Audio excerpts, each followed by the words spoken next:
Hello. I just wanted to issue a warning before we get started with this video. There are multiple times where I cut back and forth between my phone camera and like the normal top-down stuff that you see on this channel. And I don't use this nice mic when I'm on my phone. And for those who are young, this makes that like ear piercing sound.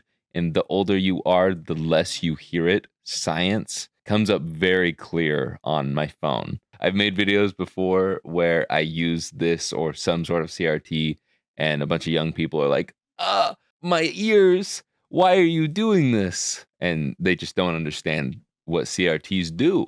But also, it is worse the younger you are. So I apologize if you can't handle it. Maybe this isn't the video for you. Also, the things that I do on this channel are heavily inspired by another YouTuber, my mate Vince. He's not my mate, but I would love to be friends with him if he happens to see this. And if you don't know who he is, he just tries to fix things. He has a lot of general knowledge, especially the more he does these fixing videos, but he's not necessarily a professional. I would say he's probably a professional now. I don't know that much about the Super Famicom or the SNES in general. I have very limited knowledge on PCBs and components, and I'm not going to spoil this video because it's for entertainment purposes only, but you might be able to learn something from this. I do ask some questions throughout this video, and I will at the end of this video in a little bit of a post-mortem analysis. So if you do know better than me, please kindly answer my questions down below. Try not to be condescending. I know it can be hard over text to not be condescending. Also, I completely forgot to mention this at any point during this entire video, even though I knew I was going to title this video $2 Super Famicom Fix or something like that. But this is the 300 yen Super Famicom I got from the Sendico video a while back. Because it was from Sendico, there were a couple other fees on top of it. You can go watch that video if you want to know more. But the listing was actually just 300 yen, which comes out to be about $2 US. Other than that, we're just going to open right up with me testing this initially, and we're on the phone camera, and I'm going to start off with telling you a fun fact about the power of this thing. The Famicom and the Super Famicom use the same power supply, same plug-in, same everything, literally the same exact plug, same code name, HAC002, something like that, HVC, something, I don't know. Around here, if you want to use a US plug, neither the NES nor SNES ones will work, but according to the internet, the Genesis one will work. I have a CRT with an RF connector. As you can see, when I touch it, something happens. I guess we also have the same multi-out that the GameCube does. I've got one of those plugs that we can try. We're gonna go with RF for now. I'm going to plug it in. We're gonna try Mario Kart. Both the console and the game are supposedly junk, so we'll see. We have power. The screen doesn't go, well, it's not fuzzy anymore. Let's just try all the games. Forgot there's an eject button on these consoles.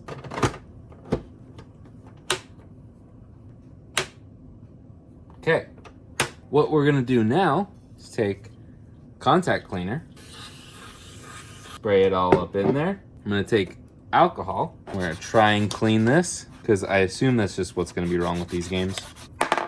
And we're gonna plug it in, eject, plug it in, eject, plug it in, eject. This seems to be going in and out a lot easier, so maybe. Oh, we got something.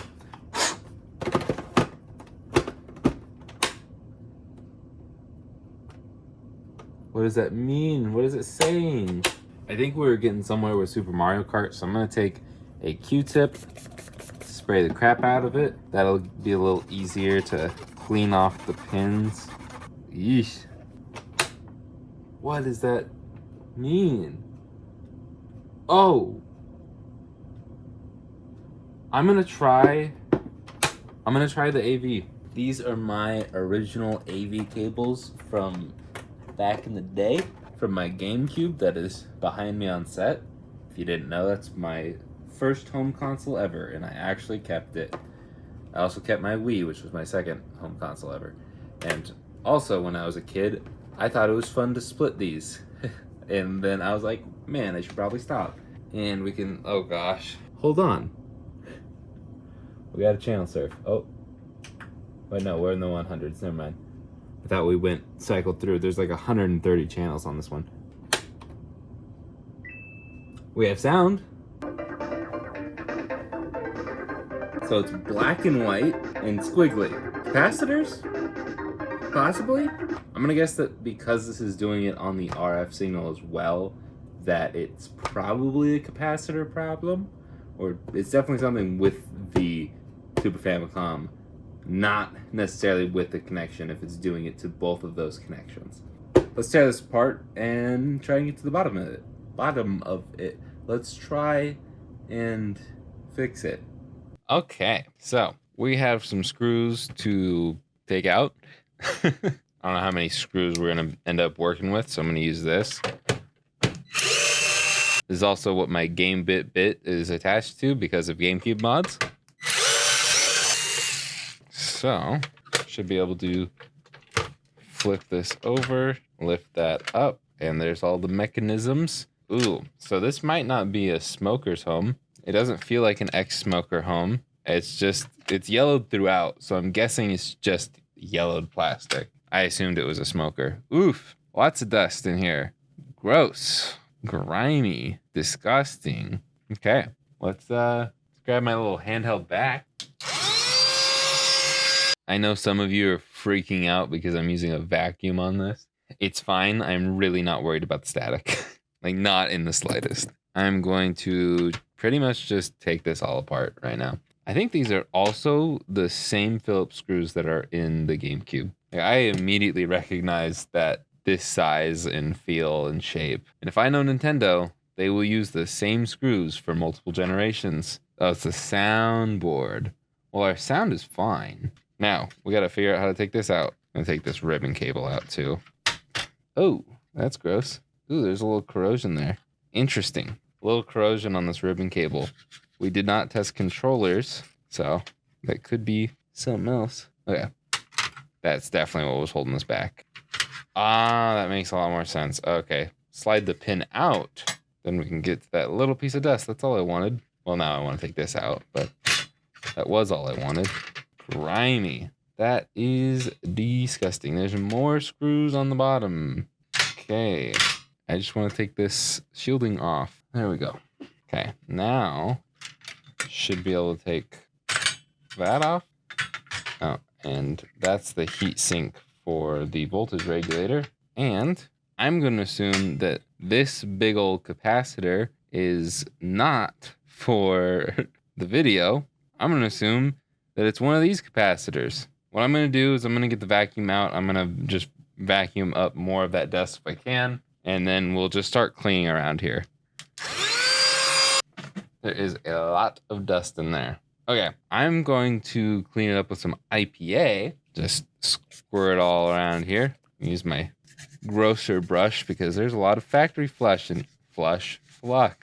around here. Yeah, this is nasty. Nasty, nasty, nasty. But we're going to get out the multimeter and we're going to test all of these capacitors because I assume since they're all lined up here, they're probably working for the video. I don't know which one's the video chip. I'm going to guess it's one of the PPUs that's on the front half of the board, but I think our video chip's going to be fine. I have a feeling from what I know about stuff like this, it's probably a capacitor. But I don't know much about this stuff. I do not have a capacitance mode. I'll back up a little bit here so you can actually see my multimeter. But I do have a continuity mode. So we can tell there's continuity between the grounds here. Well, I know the capacitors, this is positive, so there's no continuity there. But this should have continuity on the other side. Huh. None of these should have continuity because these are the positive ends. But all of these, huh. Maybe this only works on the other types of capacitors? But I thought this would work with this too. Either way, we shouldn't have continuity with both sides. Okay. Try it again. Because these should be beeping, if I'm not mistaken. Yeah. See, that's beeping. That's beeping. And those aren't. They should. That's not. That should be beeping. Okay. Why are these not beeping? Huh. Maybe I'll just try reflowing the solder on them because I don't know. I'm going to start with reflowing solder. I'm not a professional. I just know some things, I think. We're also going to turn this up to 350 because old solder tends to not play nice. I'm going to rotate the board so it's easier for me to get to. And obviously we're going to flux up the board. These look super shiny though. These almost look like they've been replaced. And it's probably, oh, I am not in frame. I apologize. Like I probably should replace these anyways, but it's for me to keep. It's not like I'm selling these, so. Okay, now that those are reflowed, I'm going to take a second to spray that down a little more. We're gonna use some flux remover. Drop that down on the board because I did use some flux. Also tempted to see if it'll work on the factory flux that's way older than me. Does not seem to work on the factory flux.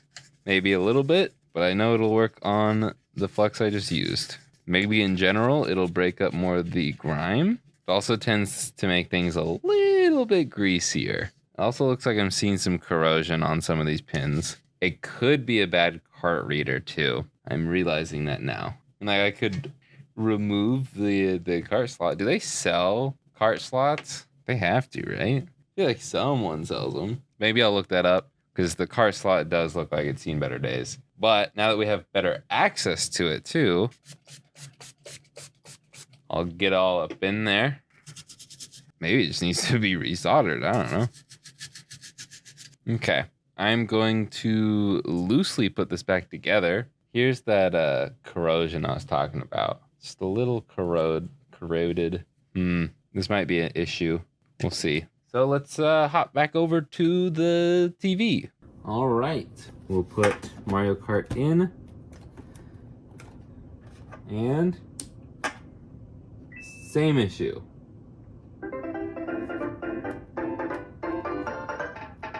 Okay. Since we're still in the same spot, I'm going to try testing the capacitors again. Now that they're cleaned up, maybe they'll have a connection. Not a single one of these is having a ground connection right now. Why?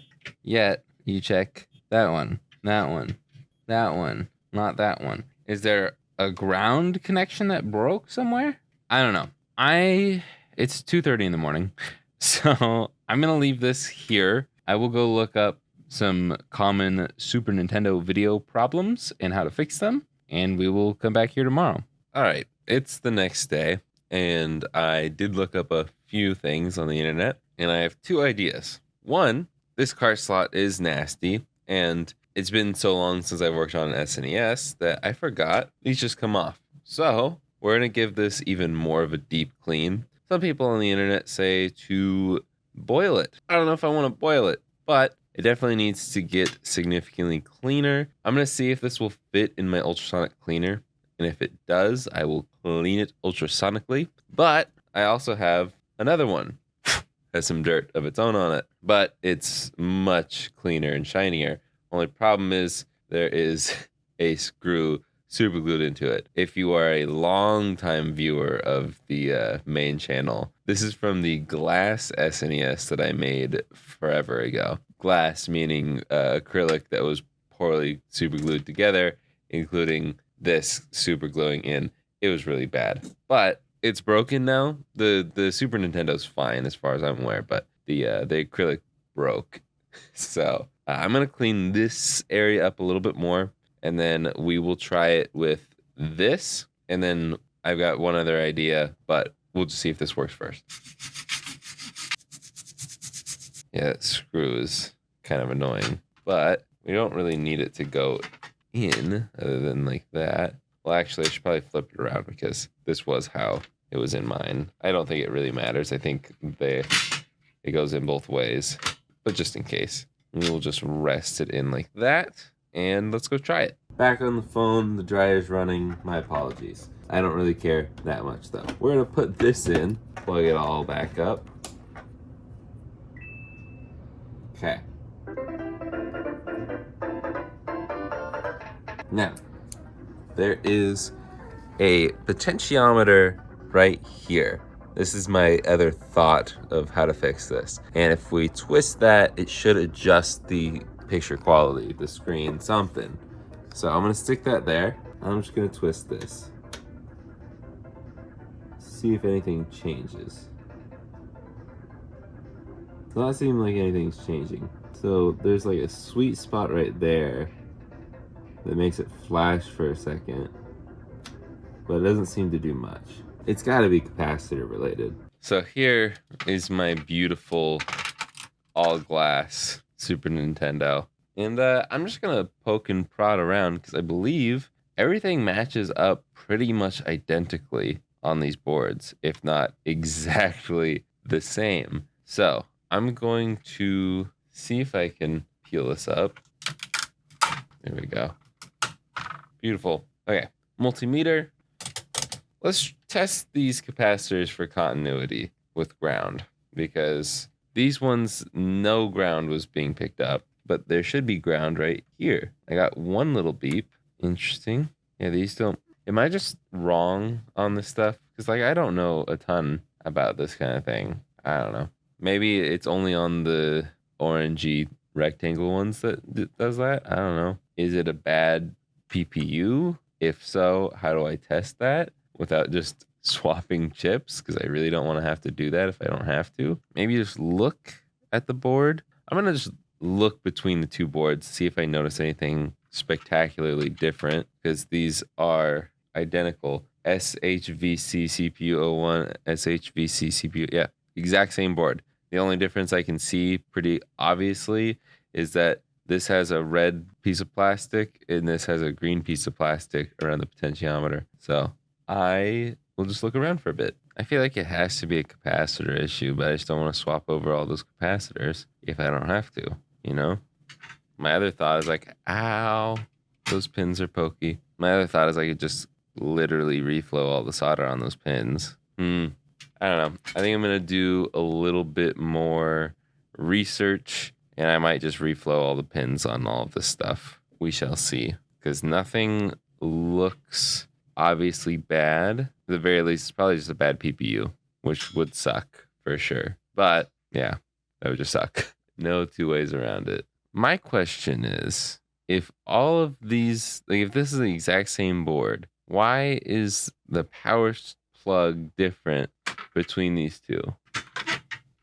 And if I just swapped these components, would it still work the same, or would I be doing something stupid? I don't know. My temptation is really just to go, done, fixed it, because it literally just slots in there. I'll come back with more thoughts. While we take that quick break, it perfectly fits in my ultrasonic cleaner. So I'm going to run this for a bit, see if anything changes. I'm gonna run it for 10 minutes. Okay, so I don't remember if I recorded me testing this out after I cleaned it, but I cleaned it. This did fit in my ultrasonic cleaner. I cleaned it. It's still pretty rusty looking, pretty unpolished. It's all right. I also just went ahead and cleaned up all of the games because that's all that was wrong with the SNES games. The only one I haven't tested the Super Game Boy, or what was the other one? The other one that had a battery in it, but I'm pretty sure they're all going to work just fine. So you probably won't see a video on that. I did some more poking and prodding off camera, and one thing I found was I couldn't find any continuity with the ground on any of these capacitors for some reason. I feel like I just don't know what I'm doing, because I really don't. I don't know if this is a good method for testing capacitors. Please, if you know what you're talking about, kindly educate me. Don't be condescending. At least try not to be. But humor me for a second. So when AV is plugged into the TV, the negative pad on this capacitor, it has some resistance. And I'm guessing that just means that that ties in directly to the video. But when I go for continuity between these two, there's no beep, but something pops up on the resistance. So about 55, 56. And if we do that over here, it's about the same. Okay. I don't know what any of this means. I just feel like I need to swap that capacitor out. I feel like I probably need to swap all the capacitors. I don't know, man. I'm gonna at least test swapping that capacitor over, see if anything changes. I want to see some results. And I am impatient. Probably need to add a little extra solder too. Of course, it's only a little hard to get in here. Thankfully, I didn't rip a pad there. Okay, that's the good one. Okay, my head's gonna get in the way. Sorry. Yikes. Okay, that's hopefully good. If that fixes it, I will be kind of amazed for several reasons. But yeah, let's go try it. Okay, so excuse the mess because I am cleaning all the shelves right now. They're in the kitchen drying off, and I cleaned up all the boards for all the games. So here is one of the boards. I don't know what game it is, but it's in there. Don't worry, we're good. The capacitor has been swapped, and yeah, so let's just turn it on. Ouch, just dropped Super Mario on my foot.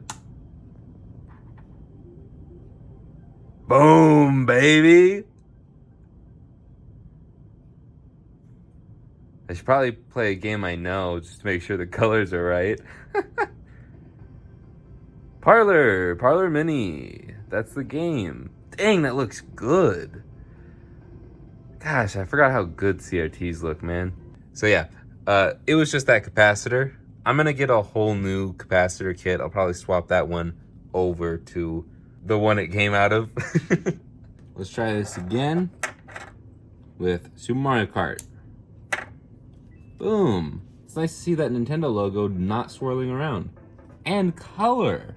I did not do a good job of explaining what I did or why I did it. So I'm still very confused as to why I wasn't getting any continuity with ground on those capacitors. Maybe there isn't a common ground on this board, or at least those aren't connected to the common ground. I don't know. But either way, I'm confused as to why there was no continuity there. But what my thought process was for replacing that capacitor, I knew that from previous fixes on other consoles, when the screen goes wonky like that, it's because of a capacitor going bad. And what I did off camera that I kind of tried to explain was I just kind of followed the continuity signal from the yellow pin of the AV out until I hit a capacitor, which was not very far. And it happened to be that capacitor that I replaced. I can't remember if it was on the negative pad or the positive pad. Either way, I found continuity there, and it was kind of a shot in the dark, an educated guess, if you will. And I just replaced that capacitor,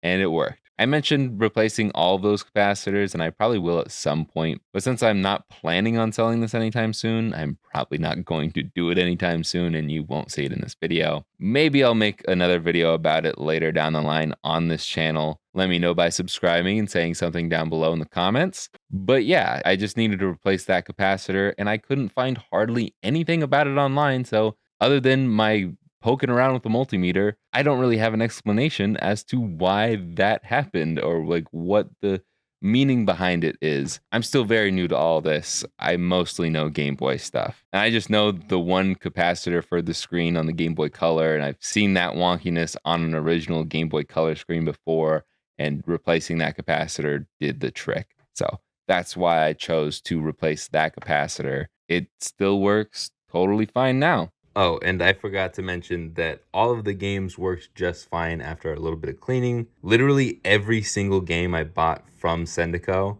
all of the untested games, worked just after a little bit of cleaning or just immediately without any work being needed at all. I don't know what I'm going to do with these. Maybe I'll put them on the garage sale. I don't know. I think I might keep the Super Game Boy, but these I don't really care about. We'll see. Thank you for showing up to this video and giving it some love. I hope I will do a better job next time I do something in this style. At the very least, I will try and have a better mic setup or keep my phone on a tripod or just do something like this probably. That's probably what I'm going to do is just do this. I also found it funny during the troubleshooting part that I could have just let the Nintendo logo be, and I eventually would have seen this a lot faster. I cut out about 20 minutes of me trying to get it before I realized I just didn't wait long enough for this screen to show up.